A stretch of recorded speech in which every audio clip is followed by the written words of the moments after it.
Champs is back. Listen up, this is the anthem track. This is history in the making. You're all witnessing greatness. It's better when the pressure is on us. Our backs against the wall. What we do gets stronger. And everything we earn, we deserve. It's nothing but blood, sweat, tears, and hard work on our turf. Still on top, we stay focused. Been running it for a minute now if you ain't noticed. Cause now is our time, it's all or nothing. So pay attention, cause them boys is up to something. From the proving grounds to top 10, we won't stop, and they still mad cause we still here. Welcome to episode 32. Let's call it the Devin McCourty episode. Today, I am joined by my co-host, Divish, as always, contributor Brian, and Sophie Weller, our very special guest, NFL writer and reporter for A to Z Sports, covering your New England Patriots. And also, she doesn't stop there, the official Taylor Swift reporter, everyone. Welcome, Sophie. Welcome, Divish. Welcome, Brian, to the podcast. How are we feeling, Sophie? Well, first off, thank you guys so much for having me. I'm very excited to talk Patriots. It's been a lot of Taylor Swift the last week, so I'm ready to get back into Patriots. But yeah, I'm doing well. How's everyone else? Good. Brian? I am doing fantastic. I mean, the vibes in Boston this last couple of weeks have been immaculate. I can't say that I have much to complain about given everything the city has gone as a diehard Boston fan in total. And yeah, I'm now growing my beard out in solidarity with Drake May, as I am not going to cut it until he's named the starter. So that's my news. That's my breaking news. Ooh, I like it. That is breaking news. I wish I had a button to be like, wah, wah, wah, wah, wah. You have to use my voice instead. I wish I could have like some news. Background stuff and maybe some fun. No, it's just, we need lasers is what you're saying. Yeah. Right. Divish, how we doing? Doing good. At least it's good that you can like grow a good thick beard. If like any of my buddies did it, they will have like 4 hairs on either cheek. yeah. But I'm doing good, man. I'm excited for this weekend. Not non-sports related at all.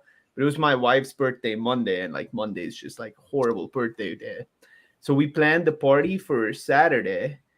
If I'm not, it's not sponsored by the way, but there's this app called Swimply, and you can rent private pools or like people's pools with that. And like there's 25 of our friends going in for that and doing a Hawaiian murder mystery party there. So I'm really excited for that. Yeah. What's you wearing the shirt? Oh yeah, I'm wearing the Patriots Hawaiian. Gotta wear the shirt. Nice. Yeah. Wait, what's this company called? Swimply. Like simply, but hit us up. Sponsorship, free advertising. Yeah, give us a sponsorship. Fox fellas love you.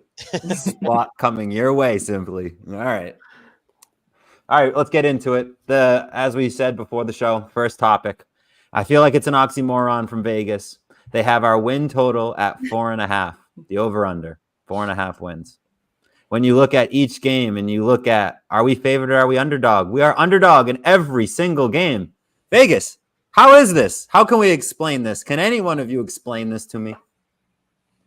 I think they're expecting some upsets. I think that's the thing. I would say about 4.5, Sophie. I think that's how many upsets that they're predicting. How'd you get that number? Yeah, I think that going into the season, because of all the uncertainty, they don't, right now there's no definitive starting quarterback. Who knows what the O-line is going to look like? Who are going to be the top receivers? Like, there's so many questions on the offense that, they just don't have answers to right now. So I don't think that they, at this point, can logically, like, put the Patriots as a favorite to win without knowing some of these things. But that being said, I think it could change once the season starts, once they name an official starting quarterback, whoever that may be. I know that's a later topic. And I don't think they're going to be and I don't even think they're going to be a 4-win team. I expect more from this team. I do. I think it's by far, if they got 4 wins last year with the team they had, I think this roster is by far better. So I expect more than 4.5. What do you even expect? If they're not favored. I was going to ask, what do you expect? What's your number? If you were to take a wild guess. Around, either around 500 or just under.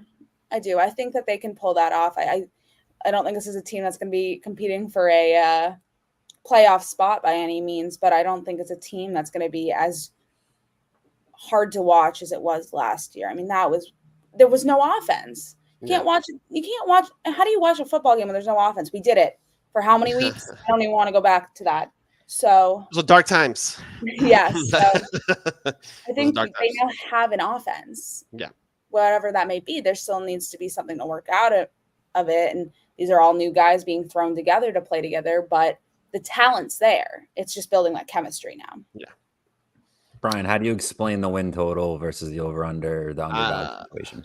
I don't think there's a lot of explanation. I just think Vegas has short-term memory, and we don't remember that this team literally lost like 7 games by 1 score or less. And it's just because, like Sophie alluded, we have no offense. We had nothing going on offense. We literally lost the game 6-0.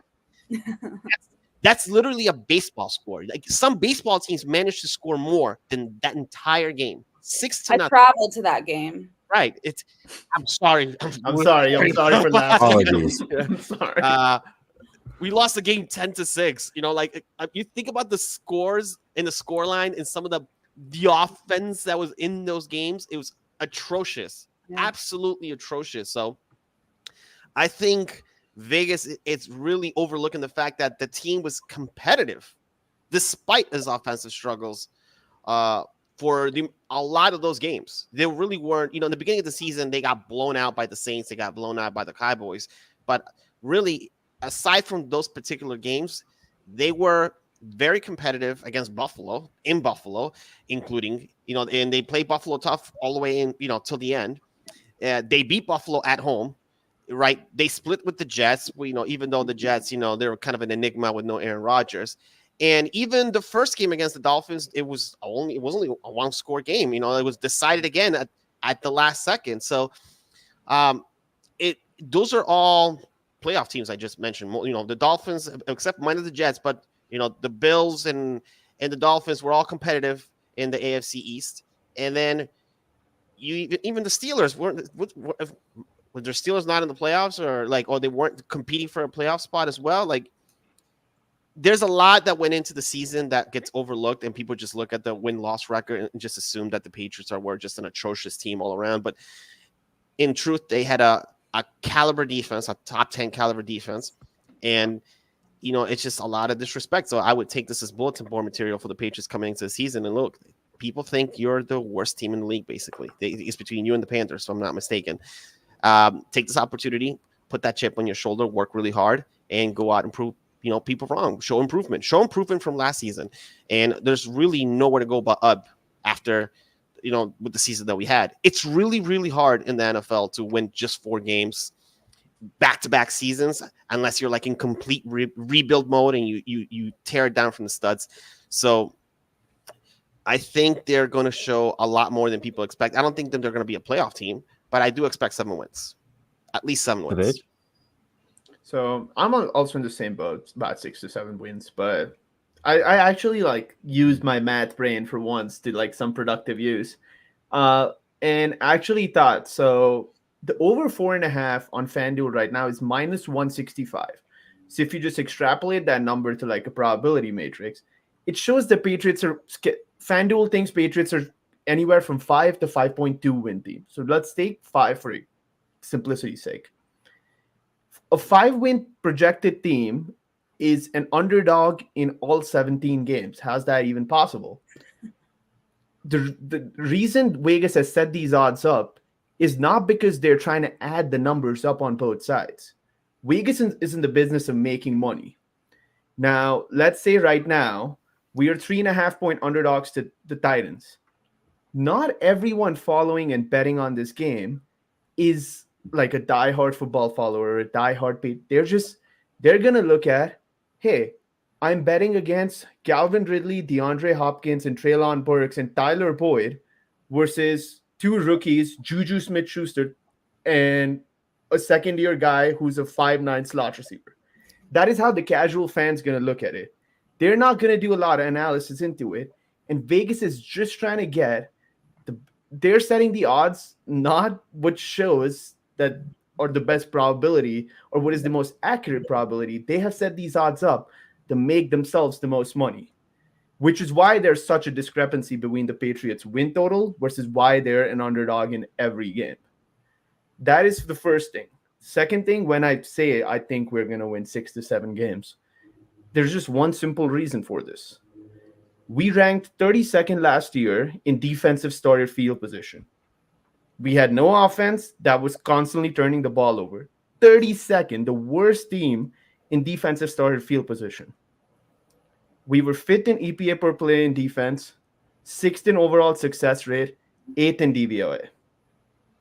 We were top 10 in every efficiency category on defense while having the worst starting field position in the league. Yeah. That is all. Like, all we have to do to win 2 or 3 more games is not have the worst starting field position on defense. I don't think that is too much of a stretch to go from last year to this year. That is the simple reason, which is why all our major re-signings came on the defensive side of the ball outside of Onwenu. That is the reason. That is the reason we hired internally on the defensive side of the ball and went for an outside hire on the offensive side of the ball. It is just I'm going by the most simplest logic and keeping things as simple as possible. All we have to do is not be the worst offense, and we are winning 6 games. Score more than 10 points. Gotcha. Score 11 points a game. Diviz, you nailed it when you said it's a business. Like, Vegas is just sitting here understanding where the money's coming in on what side of the ball. And if you are a gambler, you watch the lines move as the time progresses, and you'll see the odds move and the lines move as money's coming in on one side. They'll balance it on the other side. So it's Vegas is reacting to the money and not necessarily what's happening on the field.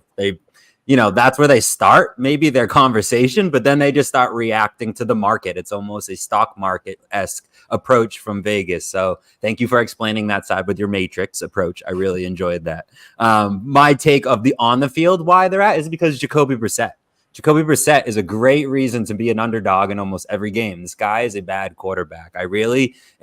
I feel like too many people are getting caught up in the Jacoby Brissett is a good quarterback. He's just better than the pile of dump that we had last year at the quarterback position. He's super benchable, and he's really just never been that great in his career. And if you look at even recently, he didn't play last year at all. This could be a good transition into the Drake May, Jacoby Brissett conversation. Is last year he played 2 games, 23 pass attempts, throw that season completely out.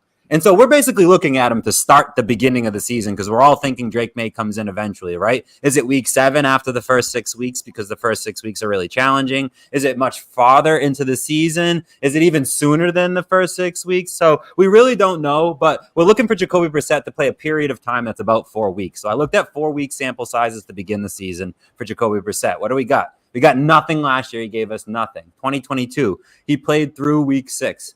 He played 11 games that year. This man doesn't play full seasons, by the way. He's never played a full season in the past 4 years. He had 6 TDs, 5 interceptions. He averaged 220 yards passing, 18 yards rushing. He had 1 TD rushing through the first 6 weeks. He was 2-4 as a starter. If he did that, that would be fine, but that would be a good reason to move on from him after the first 4 weeks too and start seeing, can my rookie quarterback just start getting some reps instead of this pile of dump? Why do we want to see 220 yards every week and 1 TD and 1 pick? I don't want to see that every week. I'd rather see Drake May than see that every week. I have this idea in my mind that Jacoby Brissett is going to give me something. Jacoby Brissett's going to give me nothing, and I'm going to get very upset very quickly and want to move on from Drake May very quickly. So my thought is, why do we even have to see it? Can we fast freaking forward through that? Why is he here? I started getting aggravated as I thought about this take. What is Jacoby Brissett doing here? Is he just stalling out what we all see as inevitable? And what is he helping us gain by allowing Drake May to sit back for 4 weeks, 5 weeks, 8 weeks? Yeah, he'll get to learn and there'll be progress. Will that progress not occur if he was playing on Sunday too? Does he have to watch on Sunday to gain that same progress? Am I wild? Go ahead. End of rant. I don't think you're wild, by the way, as far as I think based on talent alone, I think Drake May is better than Jacoby Brissett. I think you're looking at a journeyman backup quarterback too versus the number 3rd overall pick in the NFL draft, who was a consensus top 3 pick by most pundits, most teams, most analysts, most scouts. And was there for a reason. He was positioned he was positioned there for a reason. And he's obviously has skill. and he has attributes that were very attractive, and that's why he was pursued and talked about for months and months and months until the Patriots were able to, basically he landed in their lap. But I think it's not a matter of is Drake May better than Jacoby Brissett? Is the surrounding cast around the quarterback trustworthy enough to have your number one asset in place? Who are you talking about? Done? The O-line or wide receivers? I'm talking about in general. I'm talking about the well, wide let's just break it receivers, the down. Let's start O-line. with O-line. Right. But like, if the O-line lets them get crunched, if O-line is just going to get the quarterback hurt, Jacoby's going to get hurt, then who comes in? Drake May. So then he'll just get hurt. So that theory to me is... That was going to lead me into my next point. They don't trust the surrounding cast, but you're going to have the same surrounding cast around the same quarterback with less skill. So it really does not matter, for me at least, right? If the surrounding cast is not as great, or you think it's not as trustworthy or great as that, as because you're gonna have the same quarterback, you're gonna have the same surrounding cast, but you might get, and possibly I truly believe you will get, better quarterback play. That's why I'm not a believer of sitting Drake May versus that. And when people bring out, well, you don't trust the O-line, you don't trust the supporting cast, we don't have a number one wide receiver. Well, yeah, that's gonna be the same case with Jacoby Brissett. You're not going to really have those pieces around him there. And I think there may be a little bit of overthinking and overprotecting the quarterback. Maybe they want to protect him and shield him from that, but you can't protect and overshield a quarterback forever, whether he's a rookie or a veteran or whatnot. At some point, he's going to have to face adversity. He's going to have to face potent defenses and pass rush, and he's going to be put in scenarios where he's just going to have to understand. So those to me, those are the main reasons why I believe, that Drake May deserves to start. Now, am I concerned? There's legitimate concerns about the O-line. Sure. I don't think our wide receiver room is as bad as people. I don't think it's the worst room in the league by any means. But is that a reason to bench your third overall pick? Is because your wide receivers maybe aren't very good? Him. I think we don't know if they're benching him. Right now, we're kind of getting media driven a lot by speculation, but even the media now is shifting they're basically shifting their stance to, like, it's looking more and more and more like Drake May is going to win the starting job. So why did Jacoby ever come here in the first place? Back to my original point. What are you doing here? Because he's better than Zappy. That is the reason. Listen, if you want to give me a why is Jacoby Brissett, because he's better. He's better than Zappy. To me, he's a more reliable. That's very important to have on a rebuilding team. Is a very good backup quarterback. That's exactly what I want you to prioritize. Thank you, Elliot Wolf, for that. You gotta have one. You gotta have one. All right. That's enough. All right, Sophie, what do you think about? Division, then Sophie. Sophie, go ahead first. No, I want to hear yours because I think my take's going to be very different. So I like that. I am not. I don't know why, but I am not as low on Jacoby Brissett as you guys are. First off, the thing maybe we do agree a little bit more then. Oh, maybe I'm not as. Maybe my take's not as hot. Yeah. So Jacoby Brissett was not brought in to be a difference maker on offense. Yeah. The first and foremost reason to bring in Jacoby Brissett was to raise this team's quarterback play floor. That is a contingency if your starting quarterback who you just drafted is not ready or is not showing the signs of progress, a contingency plan that costs you league average backup money to actually have to raise your floor. Now, last year, our quarterback play ceiling was also the league's floor. So by the transitive property, Jacoby Brissett also raises our ceiling a little bit because we had the worst quarterback play in the league. So first off, that is the reason we brought in Jacoby Brissett. The second, from a business standpoint, from an on-field standpoint, he's not supposed to be a difference maker. He's just supposed to be an efficient offense, general, for lack of better words. So yeah, in that entire Cleveland season, I think he had a 1.3 touchdown to interception ratio. No, his counting stats wouldn't blow you out of the water, but he was top 10 in EPA per dropback. And the Browns offense, while he was starting in week 11 or till week 11, was top 12 in both total DVOA and weighted DVOA. So as the games got more important, the offense still stayed efficient. And as the oppositions got better, the offense still stayed efficient. That plus the third thing is the Alex Van Pelt was not hired because of his play designing. I am saying that right now. He was hired because he could build an efficient offense while developing quarterbacks. He doesn't get the most out of the scheme. He gets the most out of the quarterback. That is why he was brought in. To transition from a communication perspective, the direct communication between an offensive coordinator who's only in meetings versus these quarterbacks that practice together, they're in QB rooms together, all these things, they work out together outside when coaches are not there. To bridge that gap of communication for a number 3 overall pick, who Brian said is our number 1 asset, there's a lot of moving parts. I don't think Jacoby Brissett was paid $8 million to be like, hey, dude, you're going to be a top 12 quarterback in this league. But I think his value, which is, again, league average backup money, comes from all these different areas, which is why I think having a good backup for a rebuilding team is an important thing. Like, obviously, Stroud never had like the chance, like he never got hurt, or I think he missed like 2 games. But there's a reason. Every rebuilding team does that. They brought in Case Keenum, not because Case Keenum is, again, like this difference maker at quarterback, but because he knew the Shanahan system, because he had worked with Bobby Slowick before. And these things matter when it comes to what backup quarterback you're getting. I can't say that I well put enough. By the way, before I let Sophie go, I don't think Jacoby Brissett is bad quarterback. I think I need to make my stance clear as far as that. I do disagree with you, Pete, in that sense. I just think that Drake May is better. So you start the better quarterback for me, but Yeah, I think he's like a below average, bottom of the league quarterback. I think he's a below average starter. I think he's somewhere in the 25th. Right. That's what we're talking about. We're talking about starting quarterback for the New England Patriots. So as a starter, he's a bad quarterback. As a backup, he's great. But that's where I want him as a backup. That's kind of my take here. What's he doing? What's he doing starting? Yep. Sophie, sorry. We've rambled on. It's finally time. Sophie, you got 10 minutes. Rant away, girl. You got the floor.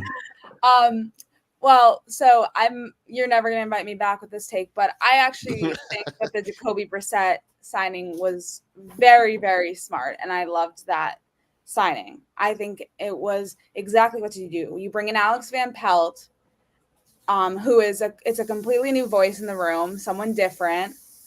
And you're bringing in someone who knows his offense. The quarterback, like, besides the offensive coordinator, we can all agree you need that. You need a offensive coordinator. The two together working is like key to the team. That's like the heart of the offense right there. So Jacoby Brissett, he knows Alex Van Pelt's offense, and he knows what's going on. Brissett is not a long-term plan, and I think that's where some people are almost not getting confused, but are forgetting. Brissett is brought in on a year deal. And even if he's brought back next year, it's going to be as a backup. Man is not the Patriots starting quarterback for years to come. This is a guy who knows the NFL, knows how to start in the NFL, knows how to play in the NFL. And the Patriots don't want to rush Drake May's process. Like, they want to make sure that when he goes in, when he is going to be the starting quarterback for the New England Patriots, he's ready to go. There's no questions about what he does, because I think now they're so nervous because of what happened with Mac Jones. Yes, Mac Jones had a stellar rookie season, but did they rush it? Is that what happened year 2 and year 3? Like, we can all say it was Matt Patricia. No, I think it was Matt Patricia. They didn't rush Mac Jones, and they started him immediately with maybe rushing Drake May. Maybe if they'd given him an extra few, seasons to build, they had no one. They had no contingency plan when it came to Cam Newton was kind of their contingency plan, and he is no one. I agree. They had no contingency plan. Had no contingency plan. Nobody. So now they have one in a way. And yes, it's no one that's going to win them a Super Bowl, but it's a guy who you're bringing in for a locker room presence. This is a veteran who knows the NFL, who also knows the Patriots system from when they were winning. Bailey Zappi, yes, and I think it's great to keep Bailey Zappi on the roster for right now because this is the one guy who's been around the building. He knows things, and he can be a mentor for these younger guys. But in terms of mentorship to that like next level of playing and how to act, and also just like, I know it's not the Patriot way anymore. That no one, we moved on from that, but there's still aspects of that dynasty run for 20 years that you're going to want to transfer over to, especially someone like Drake May, who you see as the next franchise quarterback. Jacoby Brissett played with Tom Brady. He's someone who got to sit in that room with Tom and knows what it's all about. So in that respect, I think it's a very smart signing.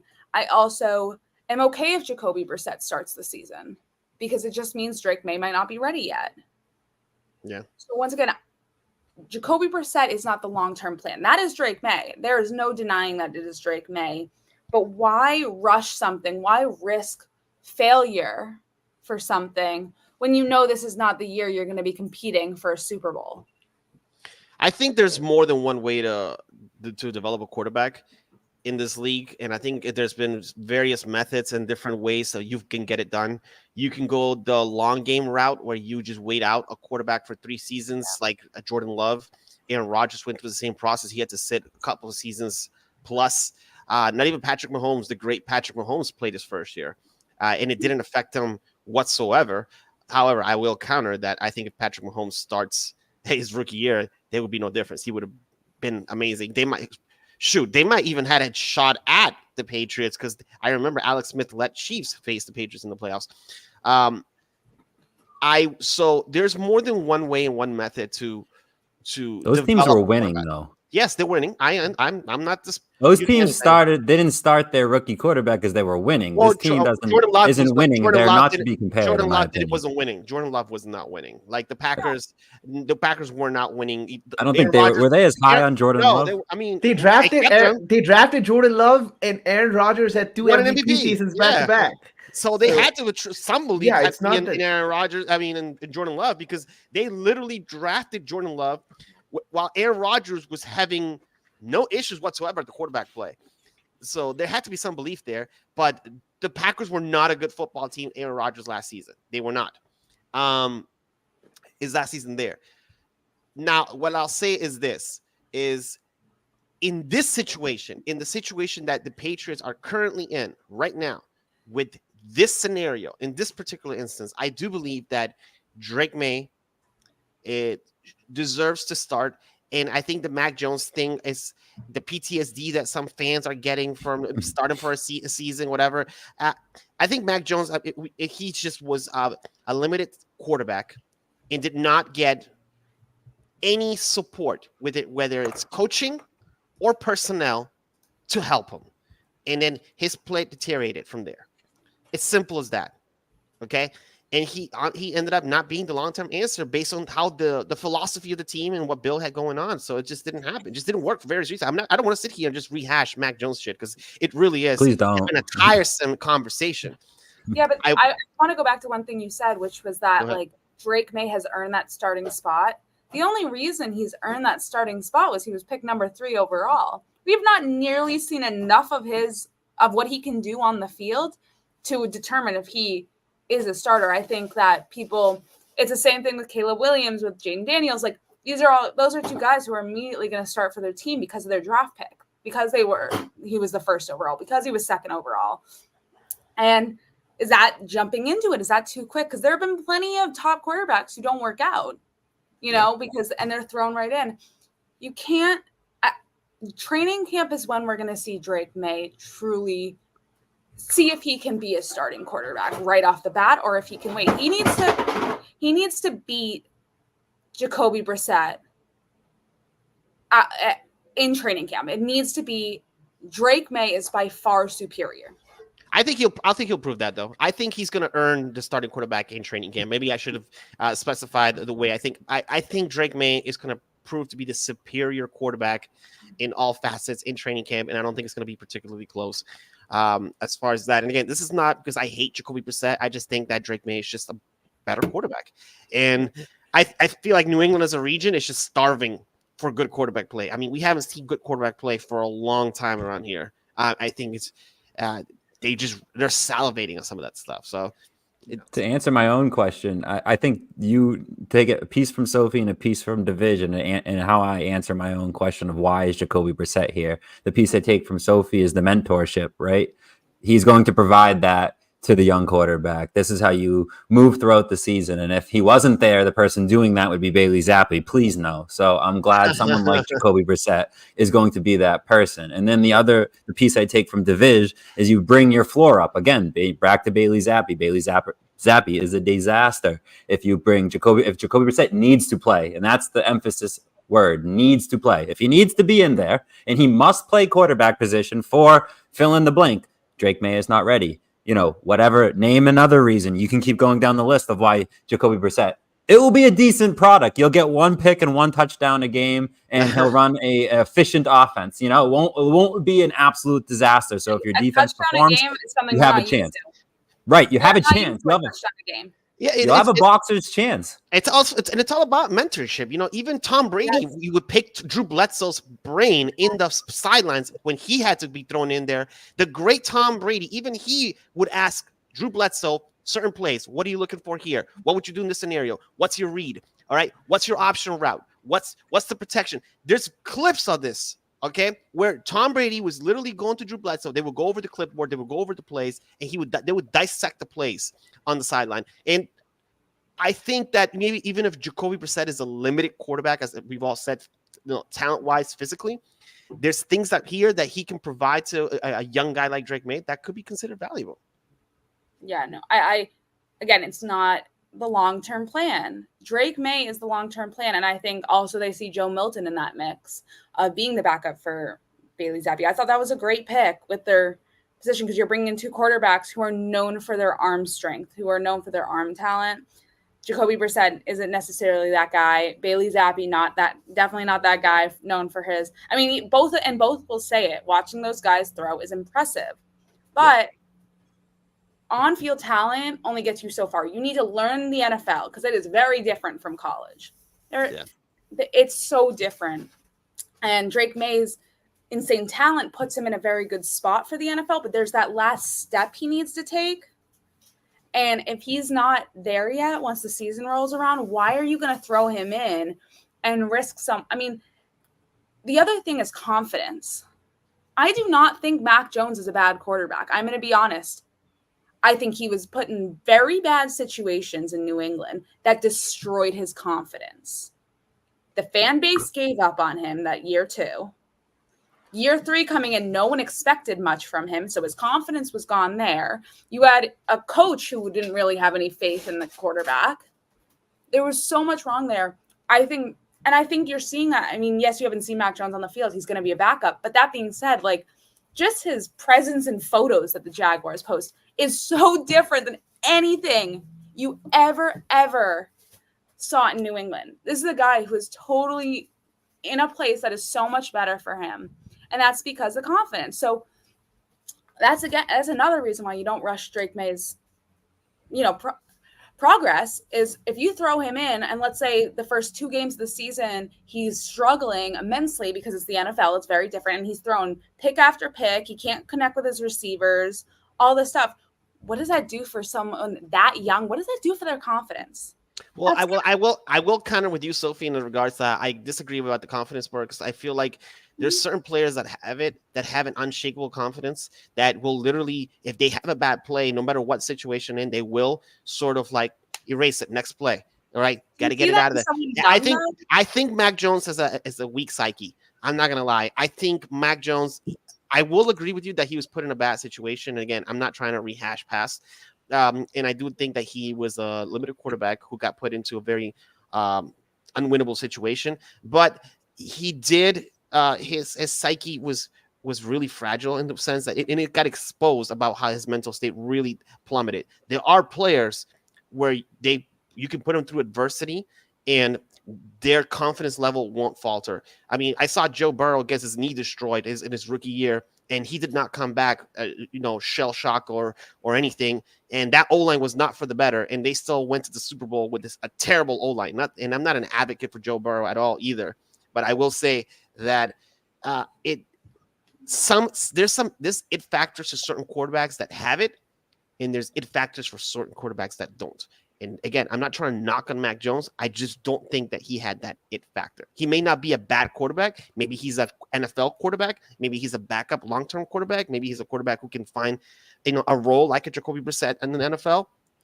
But I just don't think he doesn't have that moxie, that mental makeup that can create that fortitude in your mind where you're able to shut off the noise. Tom Brady did it for years. And again, Tom Brady is a different animal. We don't even want to talk about that, but turn off the noise, do your job, That may be the case. Maybe it's a different mindset, but why risk it in someone that young when, again, you're not competing for a Super Bowl?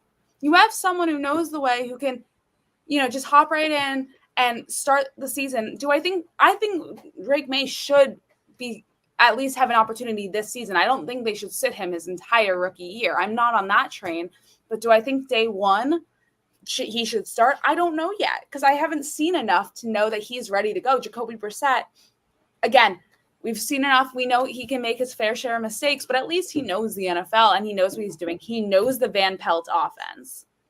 He knows what's going on there. So I think at this moment, and Gerard Mayo will tell you the exact same thing. At this moment, if they had to pick a starter, it would be Brissett.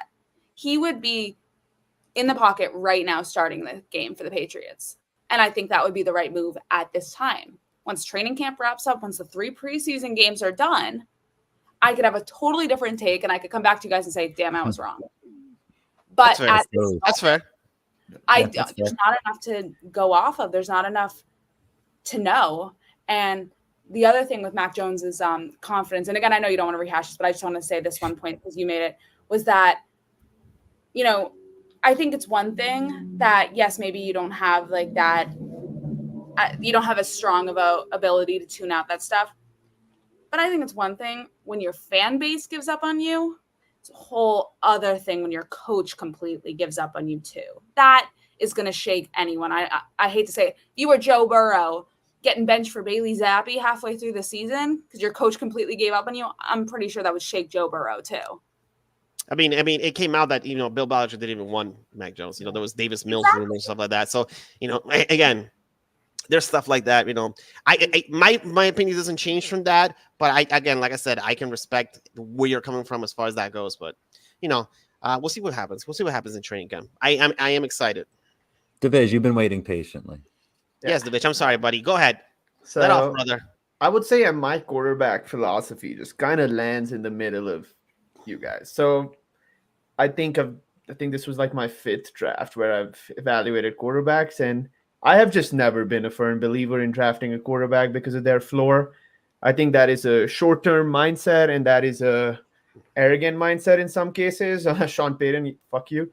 But the thing with Mac was that's what has changed in our philosophy as a team, that we're not spending first-round picks, or just like overall our draft philosophy, that just because we wanted to run an outside or a zoned run scheme, we spent the 29th pick on Cole Strange without valuing the draft, like without being true to the process of the draft. That used to be a short-term mentality that our staff had, and that has changed. I think that is something that needs to be taken into the biggest account for is what is our timeline now? And that is where I think that, like, Drake May was obviously drafted to be a long-term answer. But the biggest thing with, like, no matter what type of prospect or what level of prospect you are, the biggest thing is that there's no certain way to develop a quarterback once you've drafted them. I think you always draft for the quarterback ceiling, but once they're in the league, we have seen all types of different things. Mm-hmm. Yeah. Josh Allen was thrown to the Wolves with no decent backup quarterback. He went 3-13 in his first season, and just somehow now is the second best quarterback in the league. Mm-hmm. And on the other hand, Jordan Love, who sat behind truly, before Patrick Mahomes, I still say truly the most gifted, talented quarterback we had seen in the league, Aaron Rodgers. And honestly, and this might be a hot take for some people, I don't think his play style was any different than what he was as a prospect. His footwork was still, he took 3 steps back, 2 steps to the right, and while taking a half back, half right step, threw a ball into the end zone, and that was a touchdown in the middle of a linebacker and a safety. That is the one thing you're told as a quarterback to never do. And he did that, and it's still, he's just making it work. And I think Drake May kind of falls somewhere in the middle between Josh Allen and Jordan Love. I think he's closer as a prospect to Jordan Love, that he has a similar holes and things like that. But his arm is exactly like Jordan Love. He trusts his arm and he has the ability to make plays. So which is why Jordan Love kind of puts me in that boat that, I think if he starts early, I really don't mind that. But then looking at the Josh Allen boat, that, hey, like he has developed into like the second best quarterback in the league, but how many more years do you get out of Josh Allen after the hits he's taken? After he's gotten a shoulder surgery every offseason that he's been in the league, or like I think 3 shoulder surgeries, some type of like pectoral or shoulder, like 4 upper body surgeries in every year that he's been in the league. That takes a toll on you too. So I'm kind of somewhere in the middle between the Josh Allen route and the Jordan Love route. I don't think he should sit more than 6 weeks. I think that is where I actually is my most reasonable, I would say, take after looking at everything. I think if you truly he takes a leap. I know he's been working out with the former Buccaneers quarterbacks coach between the OTAs and training camp. So that's going to take he's trying to improve his footwork, like just be more. I know he's great at stepping up in the pocket, but stepping back and around, I think that is something where his footwork is the biggest issue. And I think that he is working on that. And if he comes back in training camp, balls out, I really don't mind him starting week 1 either. But I think it is too early to pass judgments when our whole discussion since we hired Alex Van Pelt was, we're finally going to have an outside zone run game. We're finally going to stretch the field through our run game. And now we have realized that, hey, since Alex Van Pelt was hired, the team has worn pads 0 times. Let that happen. And hey, guess what? We were the 3rd best run defense in the entire league.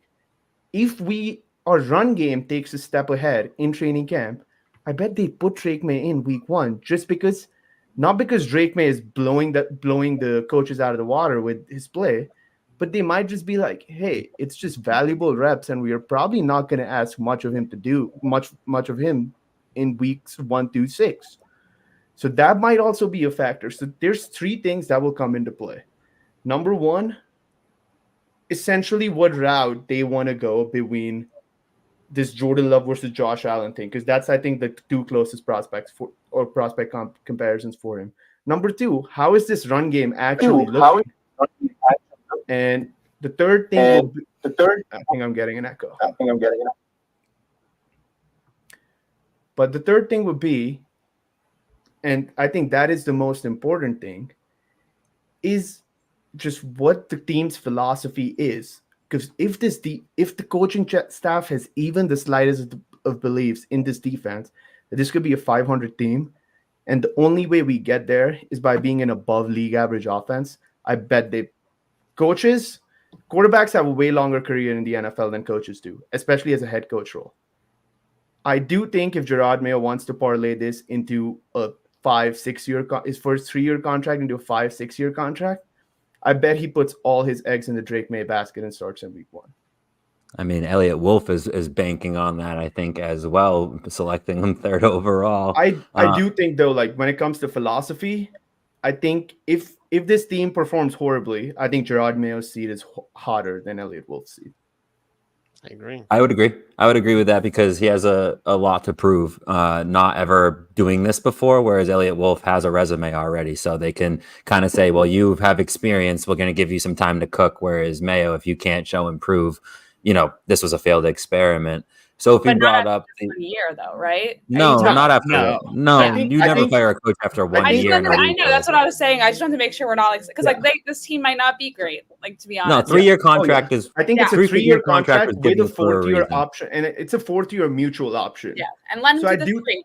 Yeah. Yeah, so I do think they stick with him at least for the 3 years. Yeah. To kind of see what the philosophy is and where the team's taking. And I think when it comes to the team option, I think that's when it's gonna be like that's when the real discussion about Gerard Mayo is gonna happen. I feel like the only way that he does not make it past the third year is if the team shows zero improvement as far as on the field product, and we're talking about atrocious, like still bad, bad. But I will remind people, and I'm not saying he is him, but I'm saying even Dan Campbell got off to a very rocky start in Detroit. These guys could not win a football game. And now everybody's praising Dan Campbell like he's, the second coming. But even Dan Campbell, when he first started, I don't know how many games they lost, right? One score. I'm talking about in heartbreaking fashion. Last second field goals, last second touchdowns. I remember Detroit was 12-4. Detroit was 12-4 against the spread that year. Yeah, I'm incredible, So, it's gonna have to take a lot of patience for Patriots fans, because I know everybody's very anxious for the team to turn it around quickly and start building up that foundation. But we're in year one. This is year one of a rebuild, so it's gonna take. I'm high on Gerard Mayo just because he answers our questions as reporters. But then he takes it back the next day because he put his foot in his mouth, like saying he's going to burn some cash. I mean, it is good with some bad too, right? Yeah, we're all learning, right, to cope with this new age and new era of the Patriots. You talked about. Bill didn't say anything. At least now we have a coach who will give an answer. Yeah, somewhere in the middle. Somewhere in the middle is what I'm looking for to my coach. Like I liked Bill at the media where he was kind of a wise ass. Like that made me giggle every week. Like I didn't dislike him 1 second for that, because he didn't owe us anything, and he was making it brilliantly clear each week how little he owed us by giving us so little. I was an enjoyer of that, but I want to get this thing. We'll switch spots. I would have swapped spots with you for a day, because I think every time Bill was up at that podium, my story was the exact same. Bill Belichick declines to comment on, and then you can fill in the blank with anything. I did not have the misfortune of having to writing or report. Yeah. How dare you? I did not put myself in your shoes. I only lived my experience. My experience. He was hilarious. But you said risk it. You used the word risk it. And I was thinking to myself, all right, what if we risked it? What would be the risk? What would be our harm here? And injury is like, I think, the risk that we're really running. Like, I don't think regression would occur on the field unless he's mentally weak, and in which case I would like him to display that sooner rather than later so we can make alternate plans if we have a mentally weak quarterback. Like, let's suss that out really quickly and make sure we don't have another Mac Jones, which I agree with Brian, mentally incompetent and could not handle it at all. The fans gave up on him because he was a big crybaby on the sidelines. I'd give up on that in 2 seconds. I would never support that. I can't. Like, he lost us and we lost him, and it was exactly what needed to happen. So if it's injury that we're worried about risking, is Jacoby Brissett a crash dummy? Is he just someone to go out there and get blown up and take the hits so that Drake May doesn't have to take the hits? I feel like it really needs to be about skill for me, right? It needs to be this is what he needs to do over the next 6 weeks to start. We're going to put him through intense training to get there, and then he's going to go. Like, I want to know what it is that he would be so bad if we just played him. Like, what is it? And if it's injury, then we have to label Jacoby Brissett a crash dummy, which I just don't think he is. I don't think he's out there to go get blown up. No, he's not a crash dummy. It's going to come down to preparedness. Like, who is more prepared right now? If you watch who's more prepared, or is it Drake May prepared? I feel like it's more the latter. Is Drake May prepared? If yes, play. Not who's more prepared, because Jacoby Brissett might just be more prepared being a veteran. Well, but I think that's a valid point to make, is that you have a guy who, you watch at practices right now, and Jacoby's looking, yes, it's no pads. So again, I'm not saying this is definite, but the way he's connecting with the receivers, his throws and all this, he looks so much more prepared than Drake May does. That is because he has years on Drake May right now. When we say prepare what? Throwing a football into a basket? Because I disagree with that. I think Drake May has looked better in camp so far. It's just why so many media pundits are actually saying that Drake May now is in position to win the starting job. I don't think the preparedness part is going to come into play until you actually have to go into that huddle and call plays, make adjustments at the line, and see what you can do when you have 250, 280-pound defenders coming at you, or a free blitzer up the middle, or you have a safety blitz or a corner blitz from the side, or maybe they go from a man-to-man to zone scheme or a three cover safety. That's when you talk about preparedness. I think so far we have nothing as far as except for the eye test and see how pretty they throw the balls through some baskets, how pretty they look when their feet are moving and jumbling. Because I saw Joe Milton throw a fucking 76-yard touchdown the other day. Like, he flicked the wrist and that thing went all the way down. And I'm like, those bombs. And like, was he prepared to throw that ball, or was he just like, I got this bazooka of an arm and I'm just gonna flick it down there in the end zone? I've seen both him and Drake May overthrow their receivers, and that happens, but that's not preparedness. And yes, Jacoby Brissett does it, but I'm not gonna lie, I don't see Jacoby Brissett isn't doing it by far as much as the two rookies are, and that is fine. They are rookies, they are learning, and this is a whole new set of receivers for them to learn with. What I will say about Drake May is he's doing everything he can to put himself in the best position to start, to prepare. To be prepared to start. He stays after practice every single day. It is him, Javon Baker, and it is Jalen Polk. The three of them are out there for, it could be anywhere from 5 minutes to 30 minutes after practice, just continuing to, he's throwing to them. They're working on their routes. He's working on, finding them after their routes, things like that. He's doing everything right. And I don't want this to come off as like I'm a Drake May hater and I don't want him to start. If he's the guy if he's the one who's ready to start, then I'm all for it. But it's that word ready. And I won't sway on that opinion that he has to be ready. It can't just be throwing him into the lion's den because he's the third overall pick. We'll see. You brought up wide receivers, and I think it's a good way to transition into the wide receiver conversation. So we have 13 on the roster. We have 13 wide receivers. There's a handful. There's at least 4 of them that you just know are auto cuts. And so you can almost cut down that number to 9, I would say. There's about 9 wide receivers that we're really discussing here, but you're not going to carry 9. I can almost guarantee you're just not carrying 9. And I've heard before, well, this guy's going to be a kick returner. It's like, okay, well, there's 53. If you call him whatever you want to call him, you can put a new title on him. It's 1 of 53. Are you going to put, it's still 9 to me, whether you call him a kick returner or not. You got people like Brandon Schooler. He's called a safety on the list, right? But he's a special teamer. We know that that's his position, right? He's still listed there, though. Yeah, he's a good special teamer. That motion blocking, dude. Damn good one. Those are times I miss Belichick. That's on the agenda for another week. Do the special teamers deserve a roster spot? I gotta come back. I got a take on that. It might be the one thing Brian and I might agree on tonight. I might have to come back for that episode then. We'll bring you back to the I'm just kidding. Brandon Schooler agenda item. Just listen. I need a whole episode dedicated to Brandon Schooler. I need kidding. it. Just the hair alone deserves 30. I think I'm sick that week.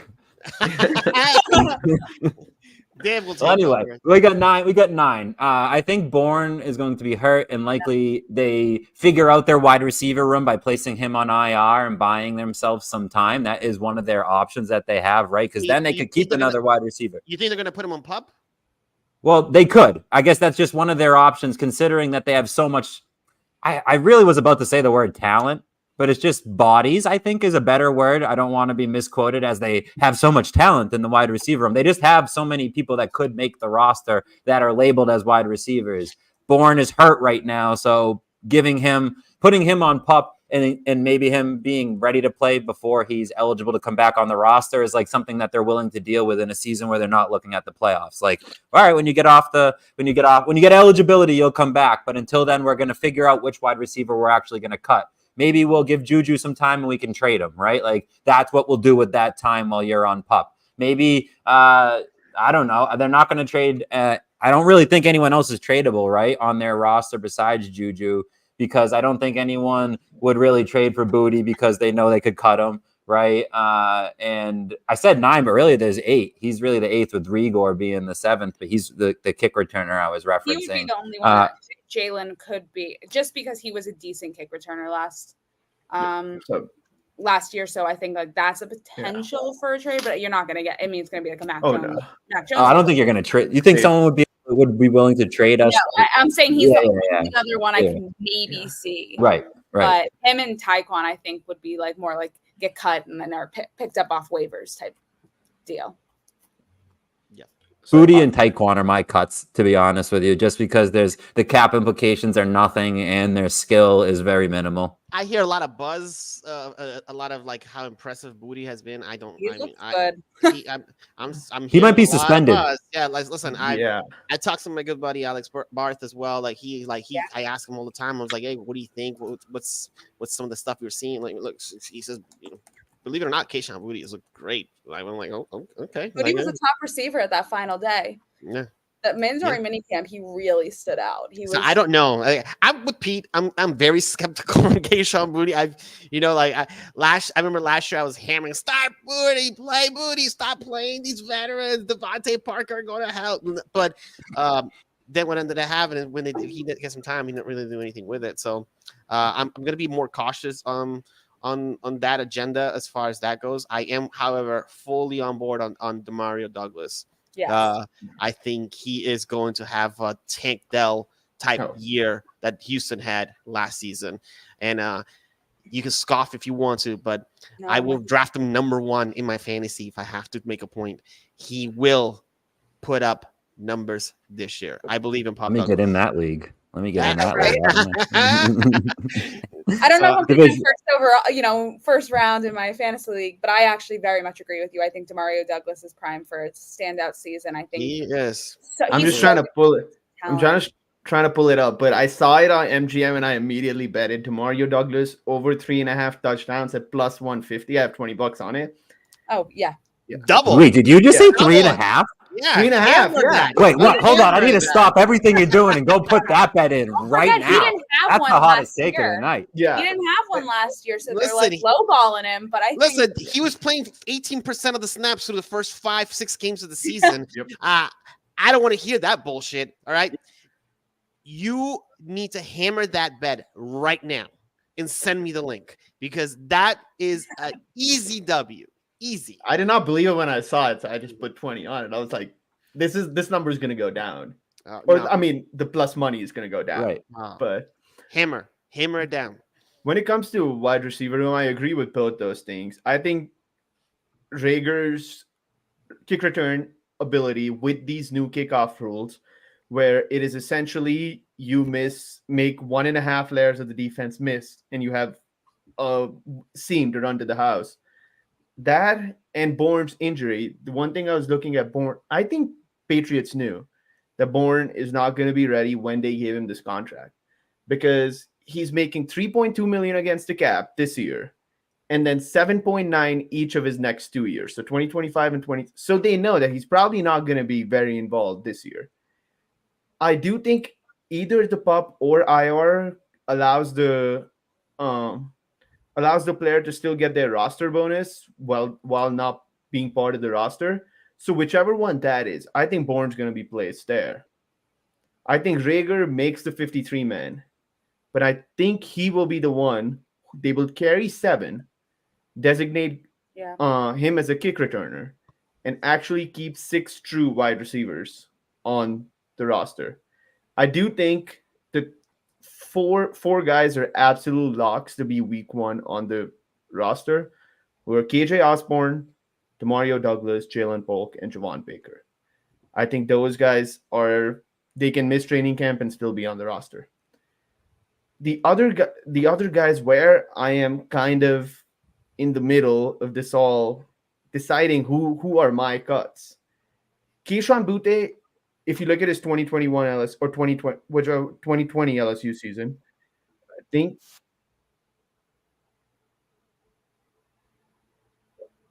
Do we lose you, Divish? I got some weird disturbance in my headphones. You were on a roll on that Booty take. Keep going. But with the boot, his 2020 year was actually, I think if he declared for the draft, he was a projected, I think, top 50 pick. And he went in the 6th round. And I do think it's not because of his talent. I think all of these are character concerns.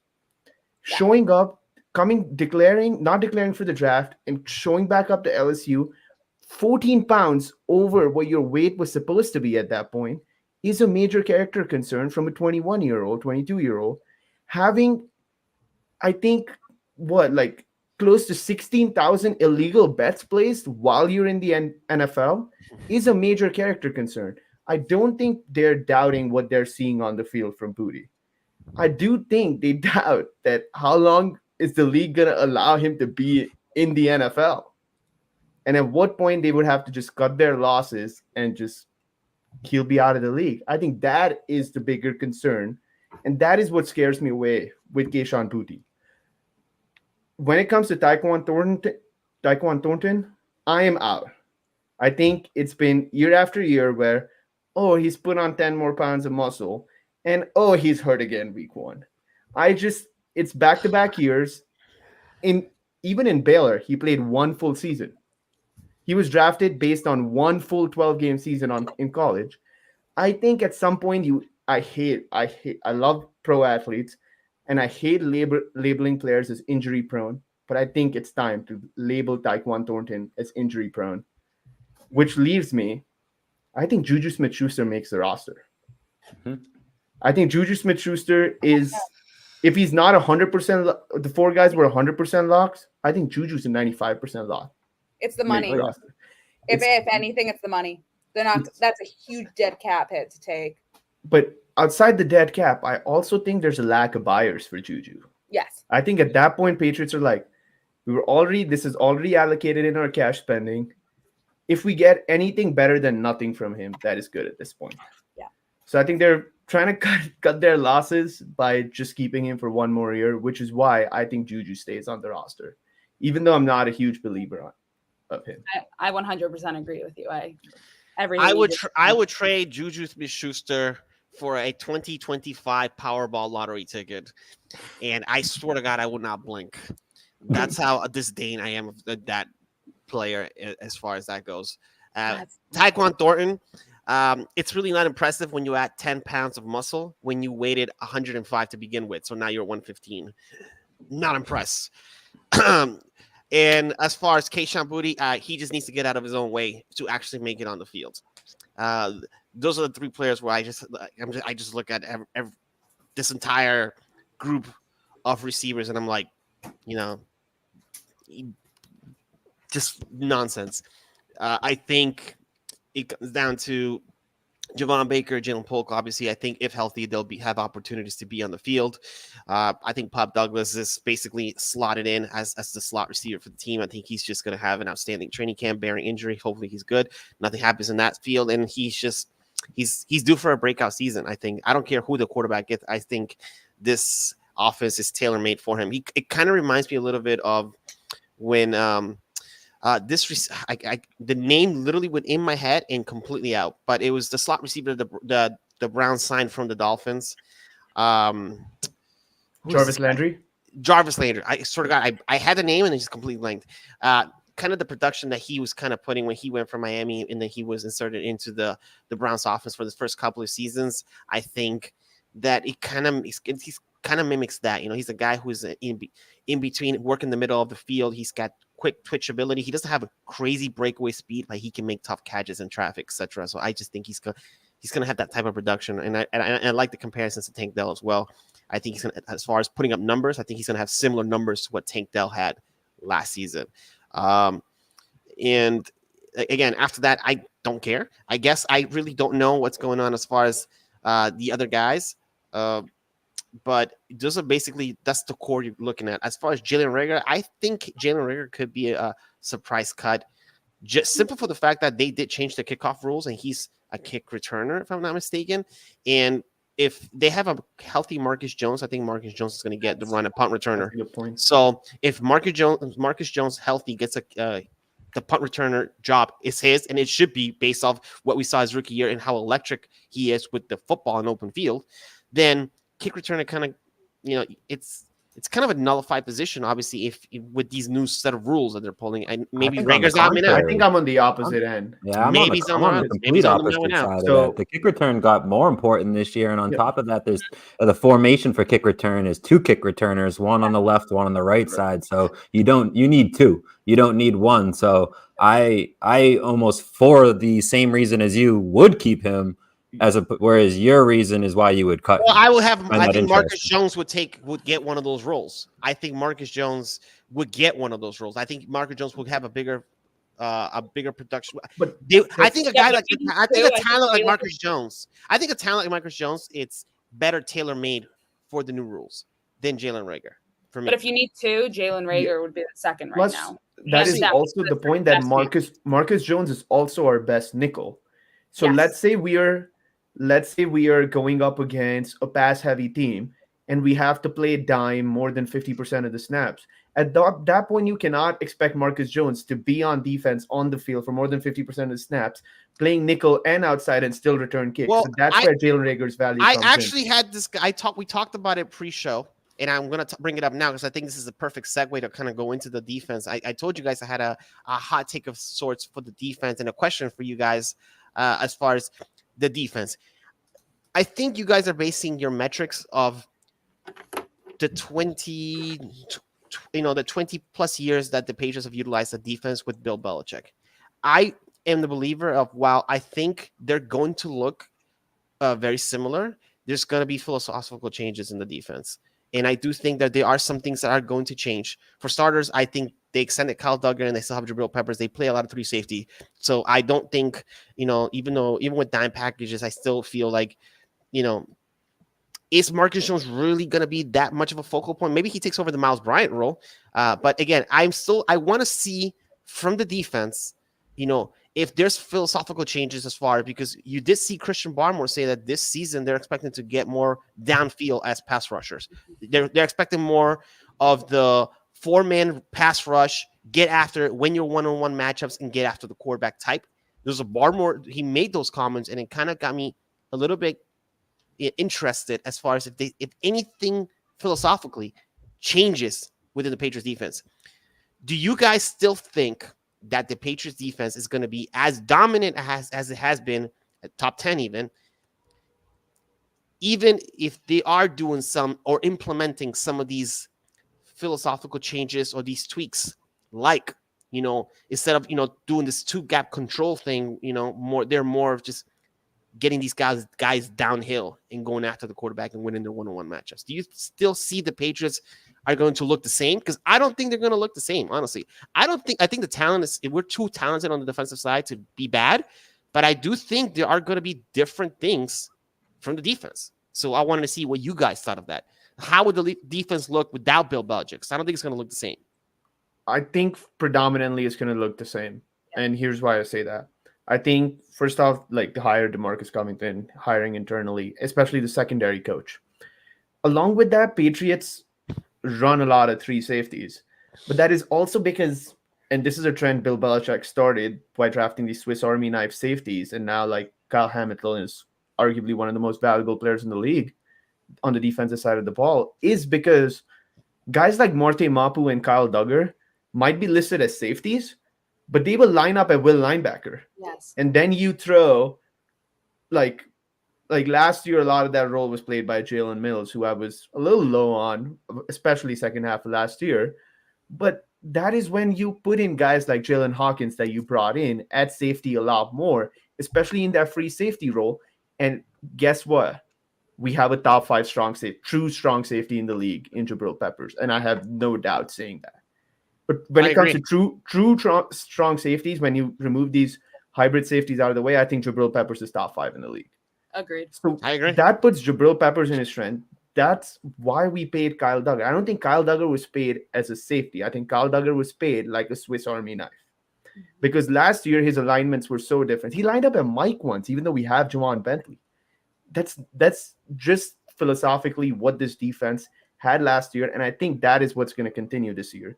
They're using these players, playing players a little out of position. That, remember that one secondary rotation play that Tua threw an interception to?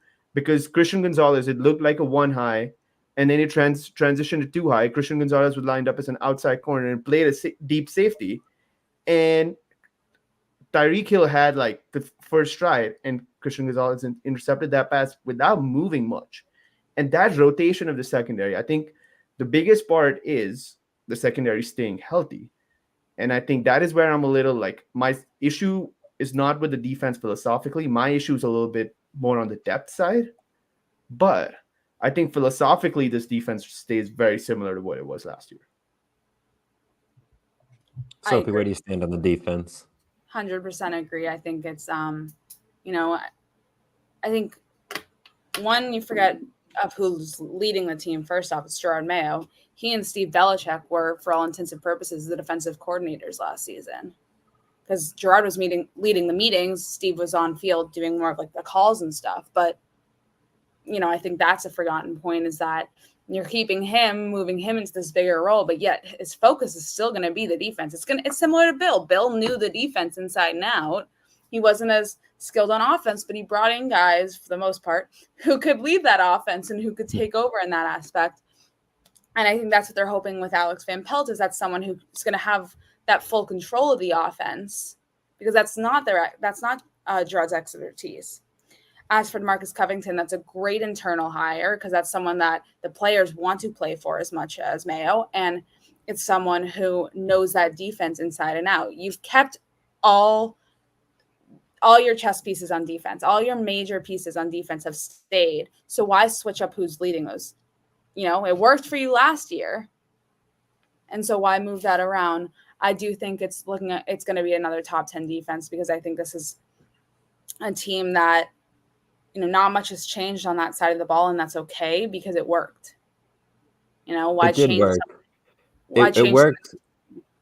Don't fix it if it ain't broken, right? But yes. in my opinion, I think it worked well against bad teams, and when faced with high-powered offense, you were met with mediocre results. I think this is a flawed top 10. When people say top 10, break it into two. Give me your top. If there was your top 8 opponents, what were your stats against them versus your bottom half opponents? I think you'd be pretty alarmed to see how well you dominated the Jets. Good for you. The Jets suck. You dominated a sucky Jets team. So I don't care. Like the rain game against the Chargers. Ooh, you kept them to 6. You scored 0. So they kept you to 0. It was just a bad day for scoring, right? Like there's a little bit of flaw to what we saw last year statistically. With my eyes, I liked what I saw with my eyes, so I have faith that this defense is a good defense, right? But are they going to be back to top 10? I think Brian hinted at it. When you transition from your head coach in a major changeover, right, you're going to see maybe a little bit of what's called growing pains. They're going to have to grow into feeling comfortable. So maybe you see a little bit of that. I'll give you that, right? On top of the offense being probably just as bad, if not worse, as last year.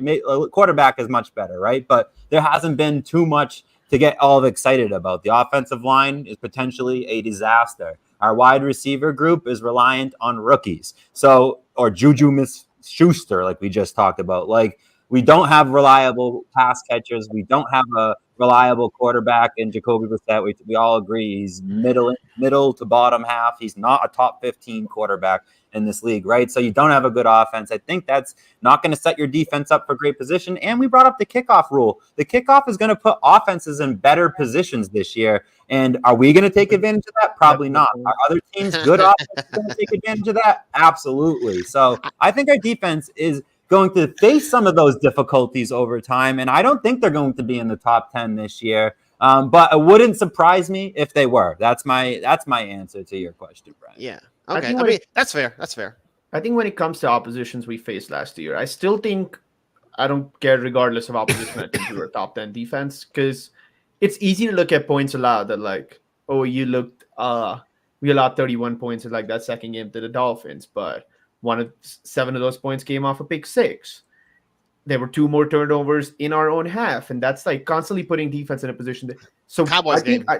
Cowboys game, Saints game. That was not really the defense. Yeah. That's more the offense just being just vomiting on itself. Which is why I like.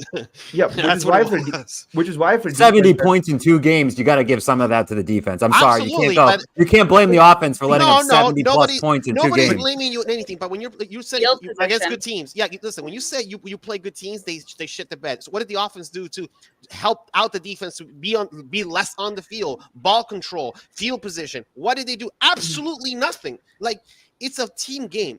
I understand that the defense, you wanted to play better against good teams, because, that's where you really get tested. But good teams are good teams for a reason. Good teams are going to make plays regardless of how good your defense is.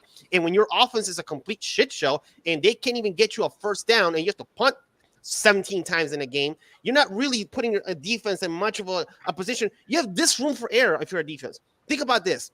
You lost games where you did a lot more than 10 points and you lost all 3 games, right? What's the room for error for the defense then? They literally have to play flawless, perfect football. That's unreasonable to ask. And I hate to be the advocate to defend the defense in any case, because I also, I'm a full believer that, defense was okay. And I do agree with you, Pete, to an extent that they had their flaws and there was points where they looked, outclassed and sometimes, but those are good teams, and if sometimes you're going to have to win a game 27-24. Sometimes you're going to have to win a game 31-27. Sometimes you're going to have to win a game 20-17. We couldn't get 17. We couldn't even get 7. So I get your gripe with that, but let's be realistic, man. The offense was giving us no room for error. That is exactly why it's in 2024, it's so unreasonable to look at defense by total points allowed. Because let's say, we talked about field position, if our offense turned the ball over at 30-yard line, that's an instant field position or instant field goal spot. Let's say the other team is held to a field goal. That essentially means the defense added 0 points. Yeah. So that is why I like looking at DVOA. I like looking at EPA per play, because that factors all these things in. And in every efficiency category and statistic possible, we were a top 10 defense last year. And this was with our best true outside corner injured. This was with arguably our best player on defense and our best pass rusher injured. And that completely changes how you defend the pass. If you cannot get pressure and you cannot leave a corner on an island, that completely changes your defensive philosophy. So while doing this, being a top 10 defense, getting those guys back, re-signing all our best pieces, and keeping the philosophy same with an internal hire, I do think we're going to be a top 10 defense. Agreed. I would love it because it would give this team motivation to stay in the season, right? That was the only reason that this team stayed in it last year. When we talked about that 2-game stretch where the 70+ points was given up, I bring that up a little bit mockingly because internally I recognize how that was when the team quit. That was when the team quit on Mac Jones and basically said, he can't, this guy's going to be the quarterback. We're not going to show up each week. We can't possibly do this. And then they went to Zappy and there was a little bit of fire, right? That's better than Mac Jones is what everyone instantly said. And then they fought for him a little bit. And we all know he got benched and started. And it was the drama of last year. But it felt like those 2 games, the team sort of was out. They were checked out of that. So I almost put that as an aside too. I think the defense has a lot of potential. Let's go into our final thoughts because we are a little bit over an hour and 15, which is a long episode for us. Yeah, even for us ramblers, it can be long. So let's go into our final takes. I'll give you my final take because it has to do with the defense. And I was going to talk about it, but we can just make it what we talk about first or whatever next episode. And it's my concern with the secondary. My concern with the secondary is the safety position is thin. We really don't have much besides Duggar and Peppers. You have Hawkins as your third, but we really don't have a fourth, God forbid an injury, or like Divish said, you're looking at Duggar more in a flexible position. So you have I also think Martin 2.5 is going to take a step forward this year. Yeah, I almost see him more as a linebacker than I do as a safety. So I almost didn't count him on the safety list. I had him more on my linebacker list. But you're right. If he ultimately is positioned at safety, he's your fourth one. But I feel like we're thin there. And then you go to the cornerback position. I feel like depth is an issue at the cornerback position. And you can never have too many good corners. So I'm wondering and I was talking about it with Brian and Sophie before you got on to Viz, before we started the show, are we so focused on the offense in Drake May that we've forgotten that we still have a defense and it's just not magically going to appear in the top 10 if it doesn't all function at a high level? So I think what I'm going to do over the next 2 weeks, because we won't be having an episode next week. It's the 4th of July next Thursday, so we won't be live with you next week. But 2 weeks from now, I would like to do more of an investigation into the defense and if we have any potential flaws there. And if we're just missing something with the defense because we're so focused on the offense, that's my final take, is let's pay more attention to both sides of the ball, maybe all three sides of the ball, because special teams matters too, Brian. Let's go to you with your final thought, since you're the special teams lover. Special teams can suck. No, I'm just gonna play. My final thoughts is it has been a long spring. It's been a long winter, and I think when it comes to, I think we had a very lengthy debate about who should start, who should not start. How do you start? What are we worried about as far as starting this guy or not starting? I mean, I think there's more, just like we said, there was more than one way to develop a quarterback. I think there's more than one way to do a rebuild, right? And I think we're all very strongly opinionated people as far as, and we all obviously have our point of views as far as what the team should do with its offense, with the defense, with the quarterback, with the safeties, etc. But, you know, we're in year one, basically, of this rebuild, and there is more than one way to, you know, build a franchise, to rebuild the franchise back up. So, man, I'm just going to just hammer what I said before, just patience. I know that there's a lot of people that are saying, you know, they're like, well, Drake needs to start here, and or Jacoby Brissett needs to start there. I've kind of taken the approach, kind of the Zen approach, and I'm going to let it all play out, and I'm just going to let my hunch, you know, like internally, just kind of dictate my moods as far. And I think that ultimately the talent on the better position talent, the more talented players are going to play. And the one thing I read, probably the best thing I've heard Gerard Mayo, for me, say all offseason is, we're going to let the young guys play. And whether it's at any position, if they're the best players, if they're showing the most potential, if they're showing that they're ready, that they're going to try them out, and at least we're going to see what we got early. So that's what I'm excited about. You know, I'm excited to see what we have early, and just patience.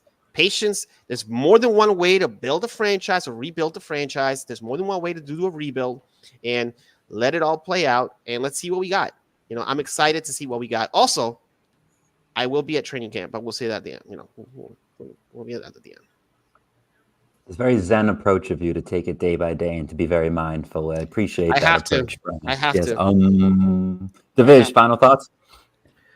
My final thoughts are, I think people are going to think I'm just like really, really into gambling, but my thoughts are. Oh, you are. Hate to call you out. We are.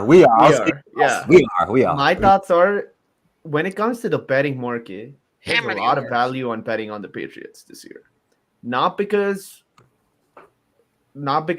it's this team is going to just be lights out, but it is because Vegas is banking on people betting against us.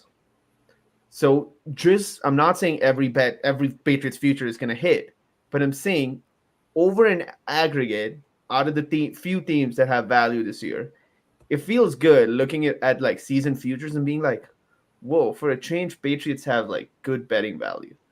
Because in the past, it used to be that like Julian Edelman would have like over under touchdowns and 9.5. And I'm like, I love Jules, but I don't think he gets double-digit touchdowns just because our market value was so inflated. And now is like the time where you can get Hunter Henry for 4.5 touchdowns some places. I think in most places 5 now. You can get Bob Douglas at 3.5. And you can get Jalen Polk at 520.5 receiving yards. Hey, talk slower. I write this down. Yeah. So there are bets like these available right now, which is why these dark days where training camp doesn't start and OTAs are over, and I'm just craving Patriots football. It's good to have some value on the Patriots. I thought you were going to say it's good to have DraftKings app. I thought that's what was coming out next. We are soon to be sponsored by MG. I can smell the sponsorships coming, Dave. Just keep talking. I mean, July, Division and I have a little schedule of what we want to talk about, and one of the episodes is just props. The whole entire episode, props, over-unders. So if you're a gambler, you're going to want to tune into that one.